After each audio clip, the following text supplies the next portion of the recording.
이 길을 선택한 사람들을 모두 존경하니까 같이 오래오래 이 길을 걸어갔으면 좋겠어요.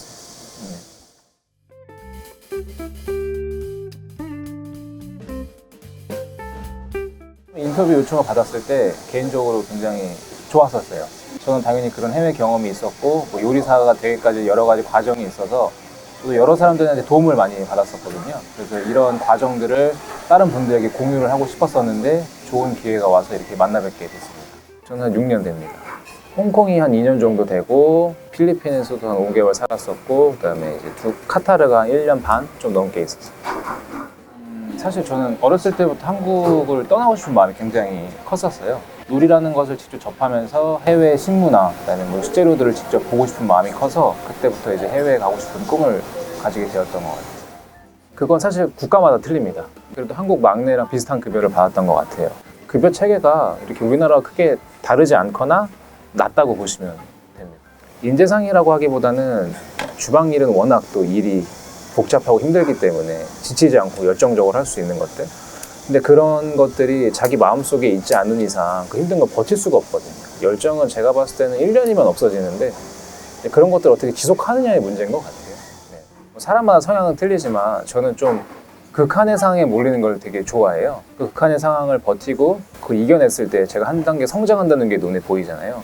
근데 그런 것들을 저는 약간 해외 취업에서 찾았던 거라고 생각을 하고, 또 요리사로서는 굉장히 식재료에 대한 것들, 그다음에 뭐 요리 서적에 대한 것들, 그리고 기술적인 부분을 되게 많이 배울 수가 있어요. 그래서 그런 것들을 더 원하시면은 저는 해외 취업을 추천을 드리는 이유 중에 또 하나입니다.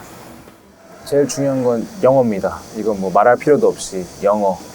뭐 제일 중요했던 거는 뭐 기본 회화라도 안 되면은 뭐 주방 용어라도 외워가시면은 되게 편할 거예요. 저 같은 경우는 뭐 예를 들어서 프라이팬 갖고 오라 그랬는데 못 알아서 냄비 갖고 오고 혼나고 이런 적이 굉장히 많았어요. 하물며 외국의 식재료는 한국에서 알고 있던 영어 표현이랑 또 틀려요. 그런 것들을 좀 세분하게 공부하시면 될 것 같고, 그다음에 시간 나실 때마다 운동을 조금 하셔서 체력을 길러 나가시는 게, 뭐 한국은 근무 시간이 정해져 있지만 외국은 그렇지는 않아요. 새벽에 갔다가 저녁에 오는 이런 스케줄이 굉장히 많기 때문에 체력적으로 굉장히 부담이 클 거예요. 그래서 이제 영어와 체력을 조금씩 길러 나가시는 게 좋을 것 같습니다. 저는 개인적으로 독학을 했는데 그냥 하루 종일 집에 모든 걸 영어로만 틀어놓고 잘 때도 영어로만 틀어놓고 이어폰을 껴놓고 듣고, 근데 제가 가장 무서웠던 거는 영어 울렁증이 있었어요. 제가 처음에 1차 인터뷰 떨어졌던 것도 준비를 다 했는데 이게 직접적으로 눈을 마주치니까 다 까먹더라고요. 그래서 제 방에 앞에다가 외국인 사진 얼굴을 크게 프린트 해가지고 한 6개를 붙여놨어요. 인종별로. 잘 때도 그거 보고 자고 일어나서도 그거 보고 집에 올 때 무조건 그 사람들이랑 쳐다볼 수 있게. 그리고 혼자 얘기를 많이 했는데 그 사람들 눈을 보면서.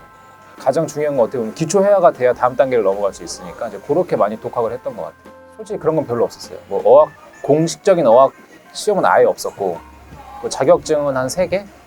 근데 제가 말씀드렸듯이 제가 하고 싶었던 열정이나 그런 계획을 체계적으로 말씀을 드리고 그걸 실질적으로 제가 대화를 통해서 이제 어떻게 보면 설득을 시킨 거죠. 그래서 저는 합격했다고 생각을 해요.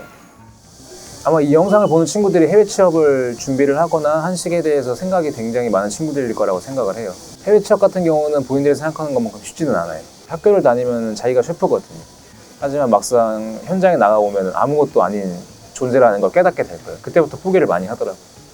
근데 그런 과정이 없으면은 정말 유명한 셰프가 될 수가 없거든요. 이 요리라는 게 그 과정이 굉장히 길어요. 짧게는 뭐 8년, 길게는 10년 이상. 그 과정을 좀 견뎌냈으면 좋겠어요. 이 일을 선택했으면 그 과정을 거치면 본인이 할 수 있는 것들을 할 수 있고, 지치지만 않았으면 좋겠어요. 이 일을 했을 때 뭐 좀 지쳐가면 저한테 찾아왔으면 좋겠어요. 제가 줄 수 있는 것들을 하나하나씩 주고, 하물며 같이 일해봐도 되고, 이런 일을 시작했으니 어떻게 보면 같은 길을 걸어가는 거고, 저는 이 길을 선택한 사람들을 모두 존경하니까 같이 오래오래 이 길을 걸어갔으면 좋겠어요.